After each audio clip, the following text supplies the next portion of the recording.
Well, friends, hello, and welcome to the Great Lakes Collectors Convention. I want to make sure I get the name right. It's there's 4 words, man. It's a lot of G's and C's, and I want to make sure I got them all correct in the right order. The Great Lakes Collectors Convention. I need to make sure I have that right because my face and your face are plastered all over the place here at this event, but it has been a lot of fun, and welcome to the Selby is Godcast. I'm TJ, that is Zach.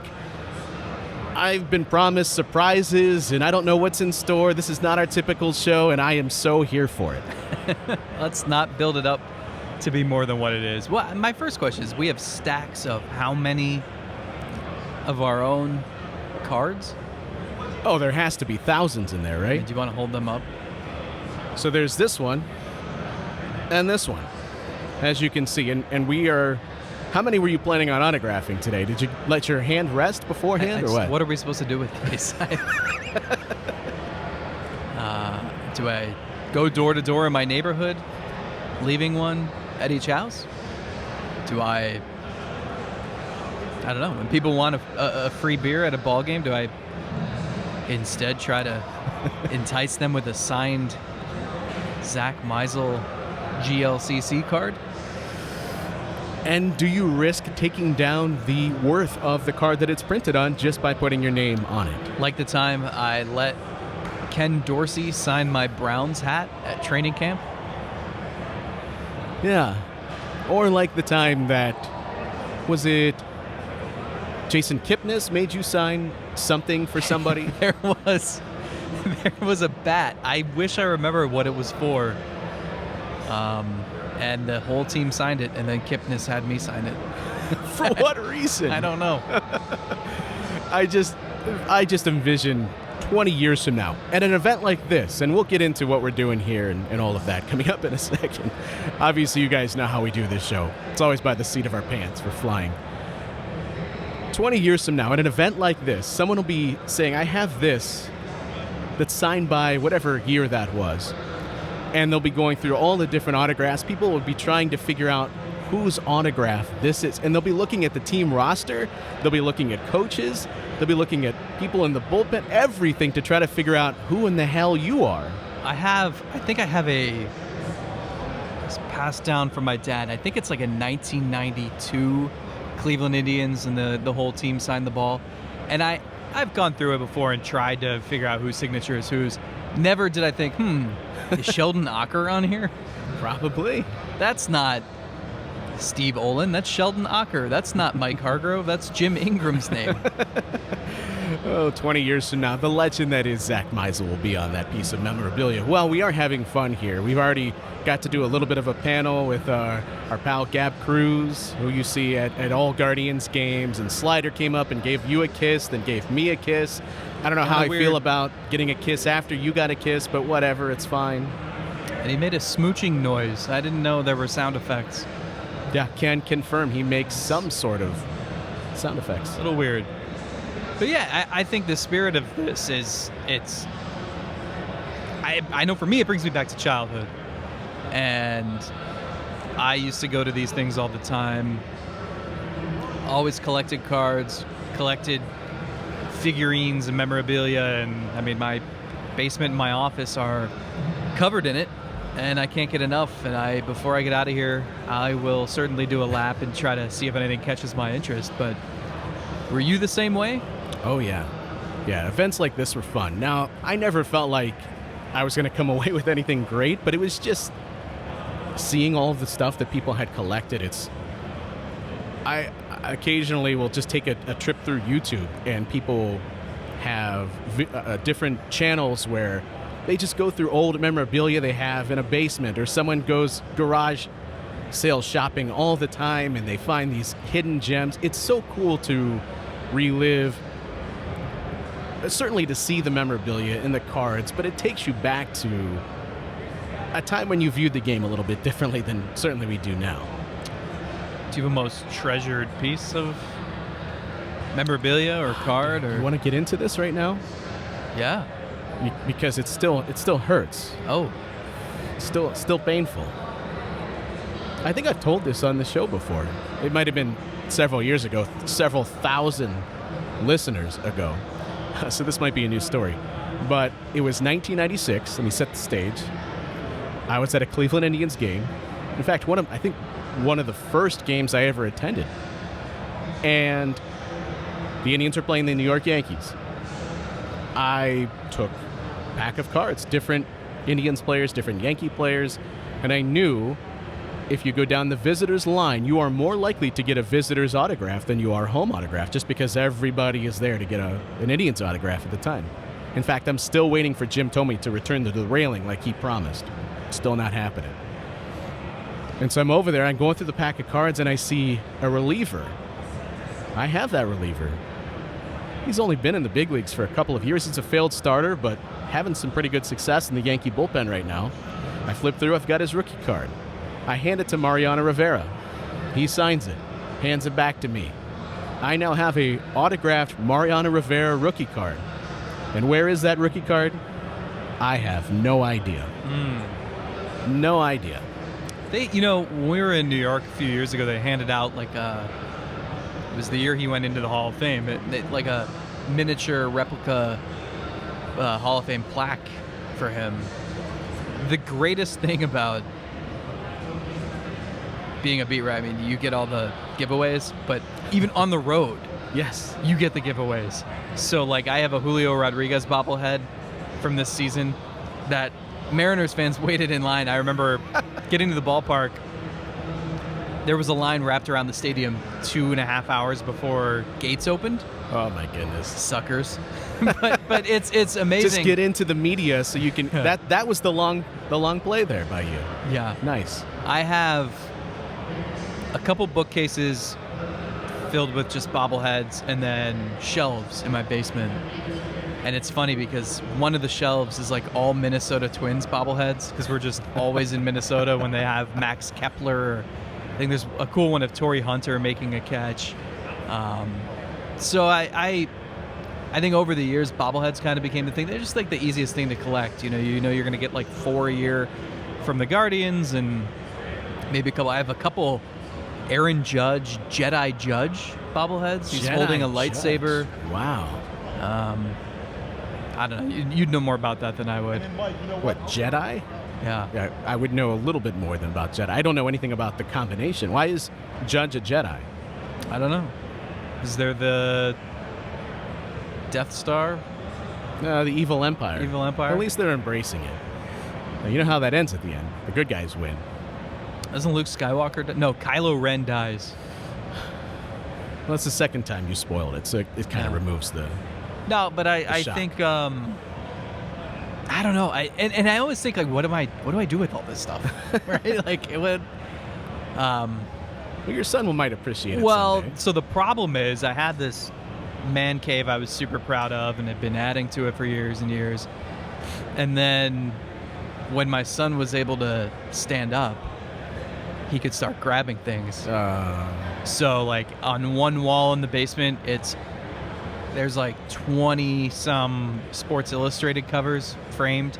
We had to move the bottom row because he would knock them all off. It's the cat in the Christmas tree effect. When you see a cat owner will not put any of the ornaments on the lower portion of the Christmas tree. Yeah. So that's why I had to redesign my office and put a bookshelf full of bobbleheads there, because he could reach some of the bobbleheads. So, but I wonder, what am I doing with all this? What's the end game here? I don't know what it is. I have, like you, probably not as big of a collection, but I do have many bobbleheads, and I've given a lot to my son. All of them in his room now.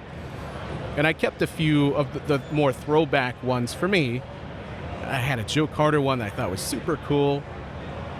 That thing has now fallen down 3 times and is held together by glue and tape. And I really like the bobblehead. I was so disappointed when that thing fell. I've got, the Kenny Lofton one of his catch from '96 where he's scaling the wall. Yeah. I have 2 of those, and one of them, the head fell off. So you just rest his head on the wall. Which maybe makes it a more impressive catch. I don't know. Doing it headless that might be a problem.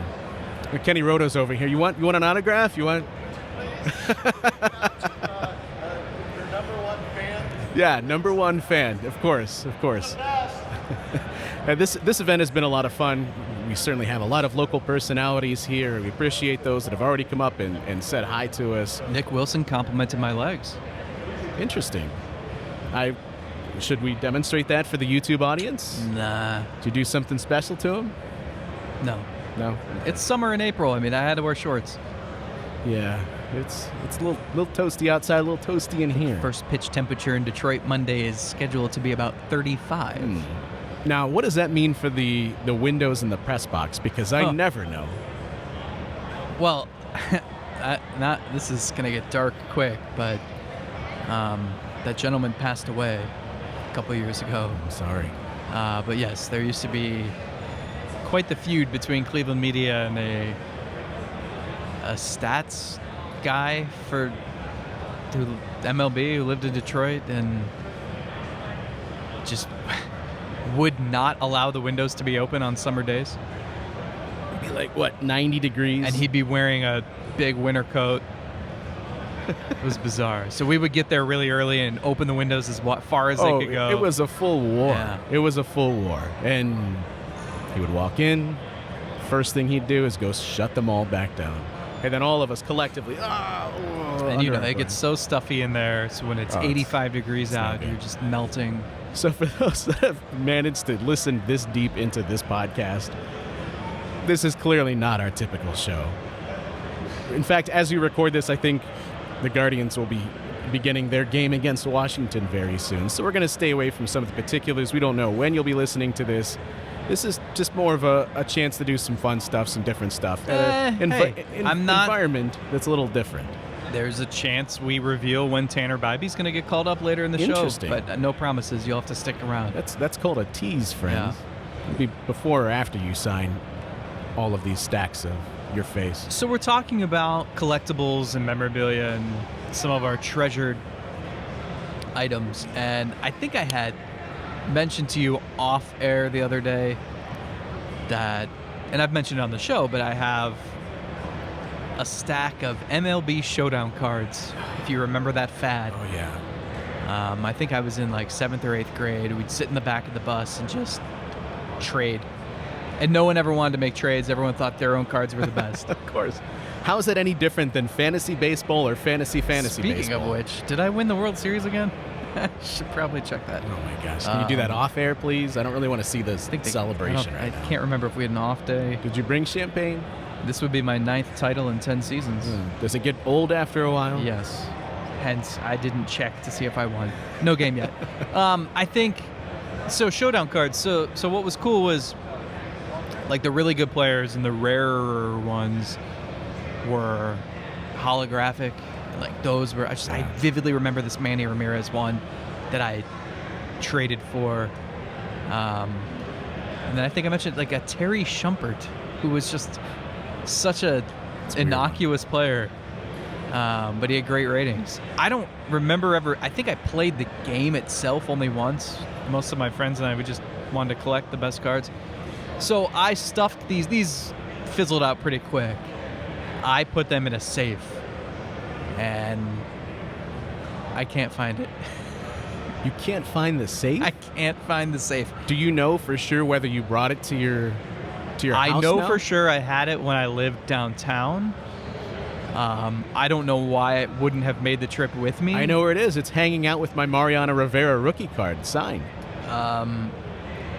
And the thing that worries me is my wife has no idea what I'm talking about. And if she doesn't know where something is or that something exists, then it probably doesn't. Do you think you got Mandela affected? Did reality change and shift enough that those no longer existed? So my plan was to pull them out and we would just go one by one, reminisce. I haven't touched them in 20 years, but I looked all through my house and I can't find them. But oh my gosh. My wife did find one valuable card. Oh no. From about 27 years ago, and I would like to get your take on it. All right, ready? I want you to just break it down. So this all your thoughts. This is a blind react right now. Yeah. It's 28 years old. Okay. Ready? Boom. Oh my goodness. Well, for those listening, I am now in my hands. I now hold. Is this mint condition? Have you had it rated? You can, I bet you there is somebody here that could rate this card. It's been in my pocket today, but other than that, it's pretty good condition. The edges still look pretty good. Can they see it if we? Well, that's what I was going to get to. For those that can't watch this on YouTube, I suggest you do. But if you don't, I am now holding in my hand a 1995 Solon Rec baseball star card of a certain Zack Meisel. Uniform number 11. I'll show this to the camera in a second. Uniform 11, like Jose Ramirez. Number 11. You think he stole that from you? Yeah. Age 6. Height not listed.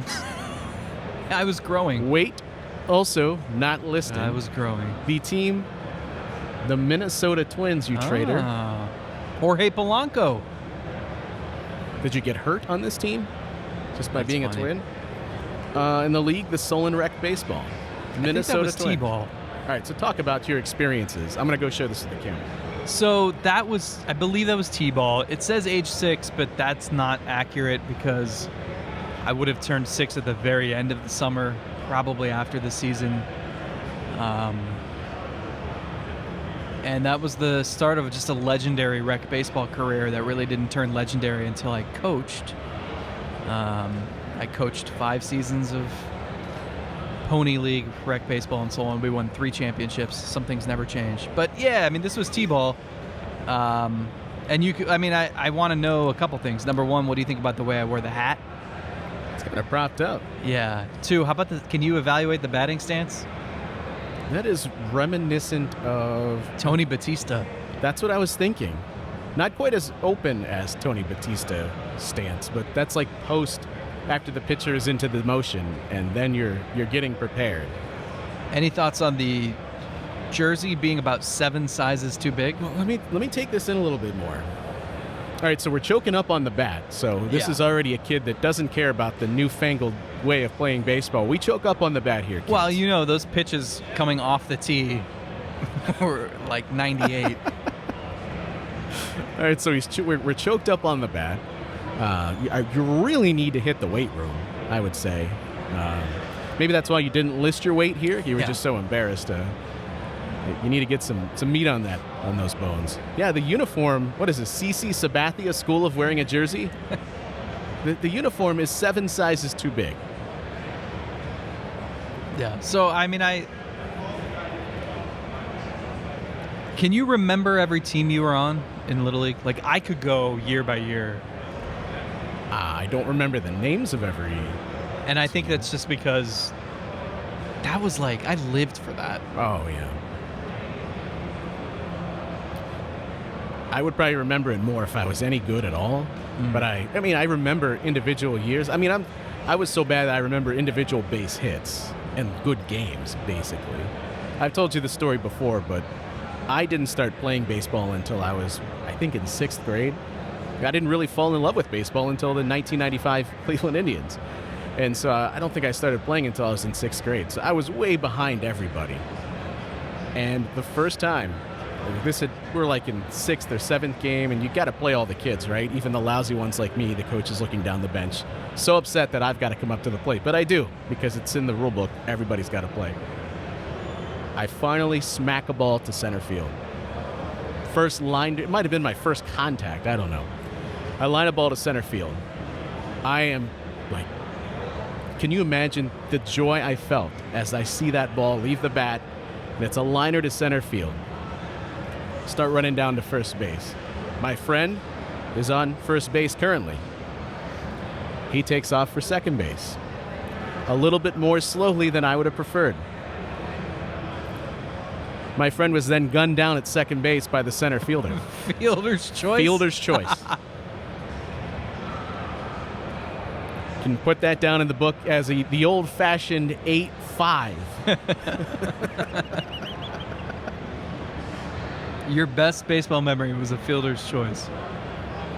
Now, my first actual hit came the very next at-bat. It was a carbon copy. I hit it to center field. That's like Manny Ramirez's debut. But I was seething because in those days you would send in the box score, and the Alliance Review would then print the box score, and then they would put a little blurb of who had a good game. And if you had a multi-hit game, you were assured that your name was gonna appear in the story, even though it was written by the at the time what would have been the equivalent of Chat GPT. It's just plugging in names. My name would have appeared in there had I gotten that second hit. It did not appear because I only had one hit officially. But no, that didn't bother me at all. I can tell that story. All right. I don't remember what my best game was when I was in T-ball with the Twins. Well, do you remember, as we're in this environment, do you remember the first time, or at least can you recall one of the times that you opened up a pack of cards and you were just blown away? You were so excited by a card that you got. Yeah, I had a collection of cards that I inherited from like an uncle or something, like a huge case of them. I remember going through them as a kid, but honestly, what I remember the most is there was a store in Solon called Fast Photo, and it was this little store where you could develop your camera, your photographs, and it had like a distinct smell. It smelled bad, and I assumed that was related to the process of, I don't know, their dark room or whatever. God, we are not connecting to anybody under the age of 25 here. But if you think people are still listening, but at the front, they sold baseball cards, and they sold showdown cards. It was like one of the rare places where you could get them. So everybody would try to go there, beg their parents to take them there after school. And it's funny because I did a story on this guy named Randy Kula a couple of years ago, and his mission was to find a picture of every player to ever play baseball for Cleveland. And so we're talking 2,000 players or so since the inception of the franchise in 1901. So obviously you can find a picture of anyone who's played in the last, 70 years. But he had to do some digging for the guys older than that. And so he would look up old newspaper articles, and he would contact relatives at some. And the point of the story was that there's one guy he can't get. One guy, 123 years worth of players, thousands of players. One guy, Shorty Gallagher, who played both ends of a doubleheader one afternoon in 1908, and that's it. And there's like no information about him. Nobody knows where he's buried or what happened to him after he played that one day. And he has every detail about this guy's life that anyone could ever find. He contacted people he thought might be related. He found grave sites of relatives, but nobody who's still alive has any connection to this guy. And so part of it, the basis of the story was it's about the journey and the search and the thrill that comes along with that pursuit. And that in some ways he doesn't want to find Shorty Gallagher because then it'll just be over with, and then what? But it so much, I enjoyed the process of reporting that story so much because it spoke to me, and that pursuit of, I'm thinking I'm adding more and more stuff to my man cave or my office, and what's this all for? I don't know, but it's fun along the way. Exactly. And I'm looking for some piece of memorabilia that I can't quite put my finger on what it is. Like, what would be the one thing I want that I don't have? And I don't know, but I'm going to keep looking for it. And so the way he described being a kid and growing up and going to the deli down his street, it was like Shady Oak Delicatessen, I think it was called. And they grew up somewhere around here because he lives in maybe like Seven Hills, something like that. So we're talking about like Parma area. But just the way he described, like he remembers what the deli smelled like. He remembered the name of the owner who would give them cards. He remembered what the walk home was like. And just like being able to paint that picture for me was just that connected, like that. I don't think kids have that anymore. I don't think that'll ever happen anymore. But I know for me, like when we were kids, even though we were on maybe the tail end of that craze, like I have similar memories. Doesn't that speak to when you have something physical, that you can hold in your hand, that you can revisit years later. It's so different as opposed to having something electronic, even owning a movie on Amazon or something. There was just something different. It's almost like, using the movie analogy, which you have no idea what I'm speaking of, there's more intent when you take the movie out of the DVD case, place it in the player, actually physically hit play, as opposed to just firing up Netflix and seeing what's on there and then pausing it and never watching it. Yeah. I think with cards, it's different than, building your all Madden team electronically and the additional sales and all that. I'm not saying, like, if you get enjoyment out of that, that's great. But what I appreciate is, like you're saying, what is it for? At the time, you're thinking, all this stuff's going to be worth so much. And I'm collecting comic books, and I've got Superman and Spider-Man and all these books, and I'm thinking, oh, someday everybody's going to want these, and I'm going to be sitting on a fortune. In reality, everybody owns the Death of Superman comic. That's not worth anything, dude, but at the time, it's the coolest thing ever. Same thing with cards. Is anybody really going to want this Jody Garrett card 20 years from now? Probably not. But what's fun is, like you're saying, you go down in the basement and you haven't looked in this stuff at anything in 20 years, and you open up the book and you just start going through, and the memories of collecting them and organizing them. I used to put them in order of the batting order and then in the order of the rotation spot, and I would collect cards from the Indians and I would sort them by team, and then there would be times where I would get them out of the pack and I would just on the floor position them on a diamond, just how they would be set up on the field, and then stack them. This is the way I would stack the batting order. And to be able to go back to those specific memories, and even opening up the cards, and when you get them out, they still smell, they have that smell like when you first open them out of the pack. It brings back memories in a way that nothing really can. So what were you collecting them for? At the time you thought your future, to be able to sell them. But to get kind of philosophical with that, I don't know what, to at least get nostalgic, the fortune that you're sitting on is the ability to revisit it someday in the future and have those memories come back to you. I mean, it's like the random jersey settings thing. People ask me, what's the white whale? What's the one you've never seen that you... I don't know. Pablo Sandoval was funny because he was technically a member of the franchise for a couple hours, but never stepped foot in Cleveland. But I remember someone sending me a picture of a Tyler Houston, and he played like 13 games for them in 1998. And I remember thinking that checks every box, right? At the time, it was like 20 years old, a player nobody remembers, very limited sample size. So is that like as good as it gets? But then part of me is like, whatever the very best one is, I almost don't want to see it. I want that. Over. Yeah, I want that mystique and that. There's something special about possibilities. And then once you discover the greatest that it could be, it's like, well, it's over. Now what? But I think that's what makes this more fun too. Is that every year I do a top 25 list at the end of the year, and I think, well, I don't do repeats, so this is probably the year where we're not going to have enough to fill out 25, and we always do. So it's pretty amazing. I don't know. Maybe we're just wired differently. Like, the reason we do the random player segment is just, it's so much fun to reminisce, and like you get that nostalgia. Why we named this show the Selby is Godcast.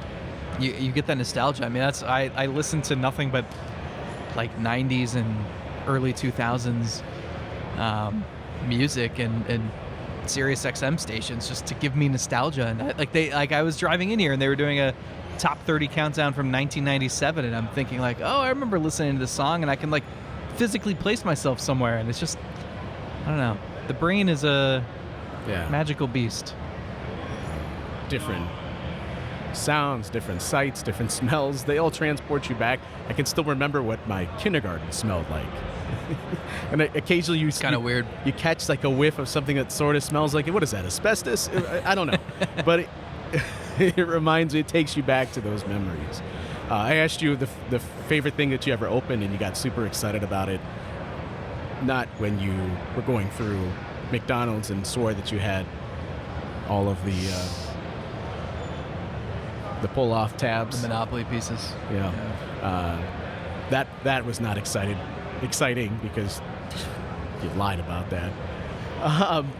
I can remember opening up a pack of cards, and there was I don't remember who made the cards, but there was a Greg Maddux that actually looked like a glove, and the cardboard was folded over, so you weren't supposed to open it up, but it actually had like a thumb to the card, and it would be folded over like this, and it was a Greg Maddux, and it was shiny. It was super cool, and it had like the texture of a glove.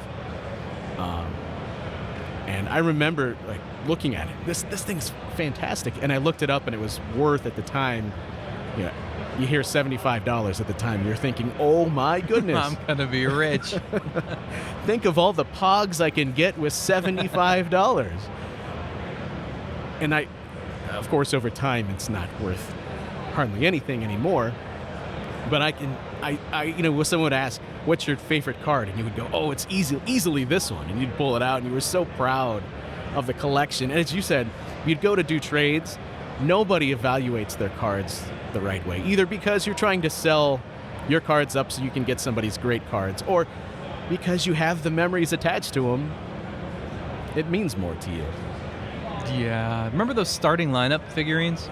Mm-hmm. A ton of those. And random sports. I have a Magic Johnson, Wayne Gretzky, Griffey, Frank Thomas. All sorts of just random memorabilia. And again, it's the same thing. It's what am I doing with this? What am I doing with this random magazine that Bernie Kosar is on the cover of? Why am I saving this? I don't know. But it's cool. I have a bunch of old newspapers from the 95 Indians run, the 97 Indians run. I have a folder of just clippings. I just clip the articles out. What is that for? Well, and that's the thing is my kids one day are going to be like, "What is that?" It says your name. You just look like well, it's an article I wrote. A psychopath. Why is it on paper? You printed it out? I didn't.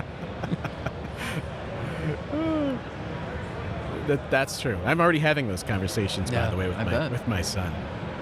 Do you want to open about old technology? Do you want to open some cards? I would love to. Which one do you want to start with? We have a 1992 Topps Stadium Club super premium picture cards. Pictures produced with Kodak. Let's do that. Imaging technology. All right, we're gonna do it. So we'll get a little ASMR in here. Open up the pack. What are you hoping for? What do you hope is open? 92? Griffey? Or Albert Joey Bell?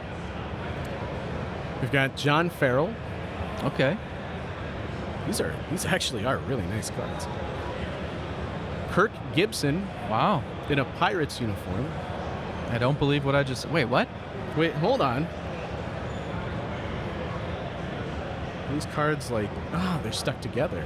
I thought for a second we had stumbled into a fortune of a misprinted card. Uh-huh. They're actually stuck together. So it's John Farrell, Rudy Sienes, Kirk Gibson, Ed Nunez, Kevin Mitchell, former started on opening day for them in, I think, 97. Former Thank Indian. you, Sporkle.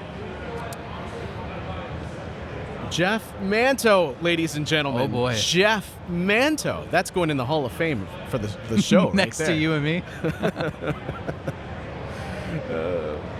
I'm sure he has been probably 3 times a former random Cleveland player of the day. That's true. Ruben Amaro. Hey. I think he has also been a former random Cleveland player.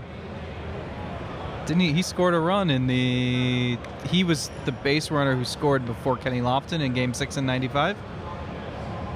On the wild pitch. Yeah. I think. Might have been. Don't quote me. Chuck Grimm. Andre Dawson. Bobby Bonilla, still earning a paycheck, I believe. Bobby Bonilla. I don't know what that card is. Dan Pasqua. Never heard of Dan Pasqua. Love the glasses. Dennis Cook, former Cleveland Indian. I used to play World Series baseball on my Sega Game Gear. You know what a Sega Game Gear is? No. It was like a handheld version of Sega. And the World Series baseball I had was based on, I think, the 92 Cleveland roster. And Dennis Cook would use this guy all the time. Was so good in that game. Way beyond what he probably should have been. Chris Hammond and another former Indian, John Smiley. His arm still looks... Hope his elbow's okay. Looks all right in that. And John Wetland. That's a solid group. Now, do you want to do a 2023 pack? Yeah, this won't be as fun because we know all these guys.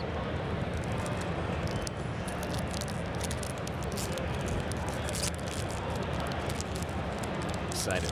We opened cards with Nick Wilson earlier and had some good ones. Carl Willis with a strong mustache game with the 92 Found Reds. Otis Nixon, a Paul Ossenmacher. All right. San Francisco Giants, Alex Wood. Nice. Okay, maybe we won't know all these people. Oakland Athletics, Jonah Bride. Oakland Athletics. I think at some point this year, maybe the next time Cleveland plays Oakland, I got to do one of my which of these 5 are Oakland Athletics players and which of these 5 are local Congress people. Arizona Diamondbacks, Pavin Smith. Why name someone Gavin when you can go Pavin? New owner of a long-term contract, Jake Cronenworth. Marcus Stroman gifted Tristan McKenzie a Rolex last fall. How about this? Albert Pujols. How about the season he had in his farewell? Yeah. You can read about it on the back of that card. If I would have told... Hold on, let's do that. Because I want to just revisit the season that he had, but also I want to see what they now put on the back of baseball cards because it is so different. Like, okay, let's compare. Here's my John Farrell 92? Top Stadium Club. On the back of this card, I've got wins, losses, runs, earned runs, strikeouts, walks, games started, complete games, shutouts, saves, and ERA. That's it. That's all I got on the back of that card. And then what this do you have card for Albert? We have games, at-bats, runs, hits, doubles, triples, home runs, RBI, stolen bases, walks, slugging percentage, OPS, average, and WAR. Whoa. And I've got his career WAR on here, 101.7. That's insane. 270 with an 895 OPS. 101.7? That's like take Jose Ramirez, one of his 6 WAR seasons, and do it 17 times. It got so disappointed. We talked about this. He cleared the 100 mark, and then as his career was unfolding, he had some negatives in the WAR, and it got to be a little sad. He drifted below 100, but he finished above in his career. Nationals pitching prospect Cade Cavalli, who I believe had a big injury. Orioles pitcher Tyler Wells. Oh, a little holographic action going on here. Bobby Witt Jr. Nice. Just a team Atlanta Braves. You got the whole team? I also got a Judge Trout Yordan Alvarez American League Leaders card, followed by some Pirates pitcher named Zach Thompson. Just a Blue Jays team card and Luis Arraez, Aaron Judge, Xander Bogaerts American League. That's a disappointing pile. Still not a Jedi. And a 1995 Zack Meisel Twins.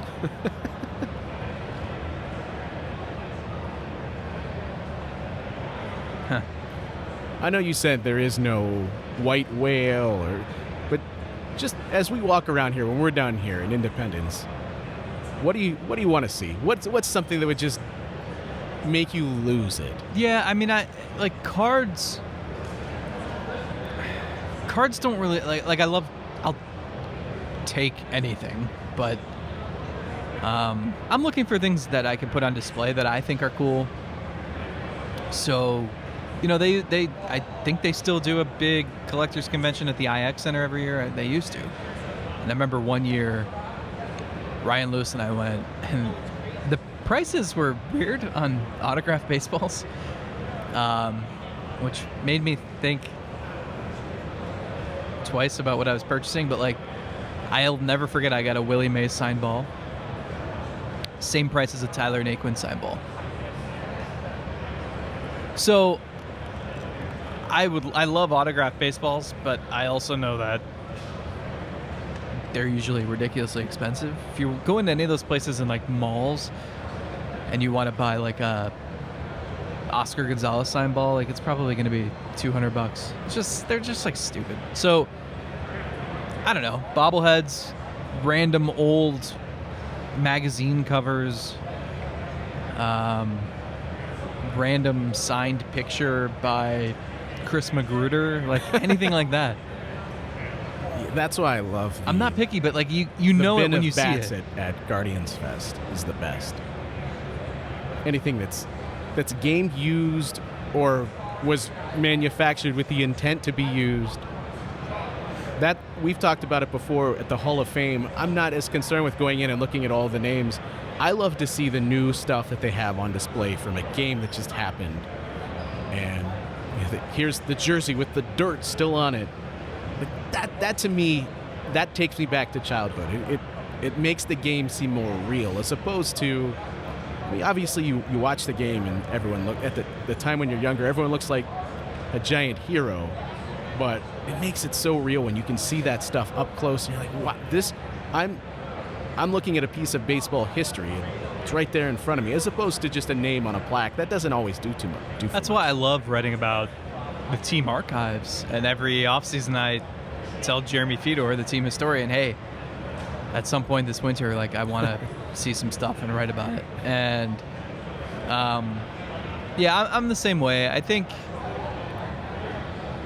they sell the lineup cards from every game, at least every home game. And I think they have two, like I think they make a copy and sell it or something. Anyway, because they have two per game. So I wanted to get the lineup card from the day my son was born. Yeah. And I think I asked about it about a month later, whenever I went back to the ballpark, and they checked on it. They didn't have the copy that they keep, and they said, but you can look in the team shop because they sell one copy for each game in the team shop. They lost that day, okay? Owen Miller hit a game-tying home run in the ninth, and then they lost in extra innings to the Reds. There was nothing special about that game. I'm thinking, okay, this will be easy. They're crazily priced, too, by the way. That was like the one game they didn't have. Someone else out there bought that. What are you, like, was it Owen Miller's mom? Well, can we put it out there? If you have the May 17th, 2022 lineup card, I'll pay you double what you paid for it. I was picturing the other end of the spectrum where, I don't know what the market is for that. I just envision somebody collecting every game from every year. And you having that one and someone can't find, why this game of all games, why is this not here? But it's the other way around. You can't find that. I mean, that's my white whale, but I need it. But the lineup cards are cool. I mean, a team keeps a lot that have some sort of meaning behind them. So that's cool when you pull it out and it's from 95 or it's from the win streak in 2017, anything like that. And you can see all the Tito scribbles on it, and lineup cards are cool. Frame those and put them on display. But again, I don't want to get on my soapbox and go on a long rant because I've done that before in this podcast. It's a shame that they don't display all their stuff throughout the ballpark because they have so much cool stuff. There's so much real estate to do that, and it just sits in a closet and collects dust. Probably gets destroyed by termites. I remember as we were walking down to the clubhouse in 2016 after Cleveland had just beat Toronto in Toronto. We're heading down there, and the ball from the final out was right there in front of us. They showed us, hey, here it is. And then it went missing for years, right? Yeah. Didn't it disappear? Santana may have kept it or may not have. Did we ever get to the bottom of whatever happened to that baseball? I don't know. Nobody knows where Rajay Davis's home run ball is either. It's not still lodged in a camera somewhere. It came so close to hitting a camera. What about the mysteries I would love to solve? What about Detective Zack on the case? The baseball where Tommy crushed it out of the ballpark. I don't know. Who's got that one? It's the same guy hoarding the Davis, the last out, and that lineup card. And your Mariano Rivera. Why do you got to bring that up? It makes me so sore. I mean, I could talk about this stuff all day because I love it. And it's just, but I keep coming back to, like, it's very rare. Like, I don't go to each bookcase in my basement and, like, look through all the stuff I have on display. It's just, it's the time capsule aspect of it. Yeah. The point is not to enjoy it every single day. In fact, the longer you go without enjoying it, the more you will enjoy it when you rediscover it. I've got quite a few old newspapers, as I've talked about before. It was so much fun just discovering that old briefcase that I had, and I'm sitting there going, what do I remember the combination to even get into here? And I go through, and it's right before they're going to the World Series in 1995. And again, these things hold no monetary value. Does anyone want the Alliance Review on that day when the Indians go to the World Series or beat the Mariners? No, but I will forever cherish that thing. I'll never let it go. It's so cool. So that's just the fun of it, to be able to revisit this stuff and transport you back. That's what makes sports great too. It's the memories. It's and that's why the whole rings culture is just doesn't register to me. Because sure, I mean, if you're a fan of the Guardians, you've been waiting 75 years for a World Series title. Believe me, I get that. But it's the moments in time, the snapshots in time that you remember that mean so much to you. And yes, a World Series title would be the crowning achievement and be everybody knows where they were the night the Cavs beat the Warriors. But that doesn't mean you don't have those memories. I mean, I remember being a kid and you'd keep your ticket stub if you went to an Indians game in the 90s because that was a hot commodity. So it's just memories like that I think make sports what they are. The memory of the Cavs winning the draft lottery. I was at a Blue Man Group concert in Chicago, 8th grade field trip. For drafting LeBron, I was at I don't remember what show it was. It was at the Tower City Amphitheater, and I was there for a concert. And now thinking about what the timing of that would have been, I think I know what concert. It was an Evanescence concert. Oh, hell yeah. Evanescence. And 12 Stones. And LeBron was your immortal. I have nothing else to add other than that. So thank you for listening to this. I've heard you sing Evanescence. Really? When was that? What's their main song? Wake Me Up. Bring Me to Life? Yeah. When did I sing that? On a show? I remember you singing that before. What episode did I do that on? Have to go back and revisit the archives. Does anyone get any enjoyment going back into the archives for this show? I sure as hell wouldn't. I don't know about that. But thank you for hanging out with us. Really, there was nothing discussed today. There was nothing. But we had fun just taking in the sights and sounds. And hopefully, if you watched it on YouTube, you could see everything busy happening in the background. This event is still happening on Sunday as well, correct? Mm-hmm. So hopefully, if you're catching this, I don't know when I'm going to get this thing posted, but if you're still listening to this, and check the website, Great Lakes Collectors Convention. Get out here on Sunday and check it out. It's really cool. I'm really looking forward to being able to go peruse with you a couple times around the track. In fact, Our pal Nick Wilson, I think I saw him go around this track about 7 times trying to make it out of here, and he still kept finding something to distract him. And if anybody wants a signed T.J. Zuppe or Zack Meisel card, we've got thousands. Legitimately. What should we say? Send a self-addressed. What's the line? Self-addressed envelope with postage, and we will send you back With postage and maybe a little charity. You don't think people do that enough for our Patreon? That's true. Although we have been told many times that we don't charge enough. Can you confirm? I don't know, but that's what we've been told.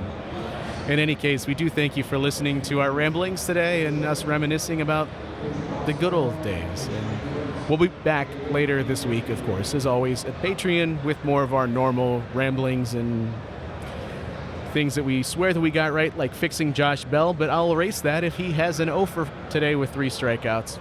But we'll take full credit if Josh Bell continues to have a tremendous weekend in Washington, because we said it. We set it up. We fixed Josh Bell, did we not, on the Patreon show? We usually do. Well, thank you for listening. Thanks for hanging out. And we'll see you guys later.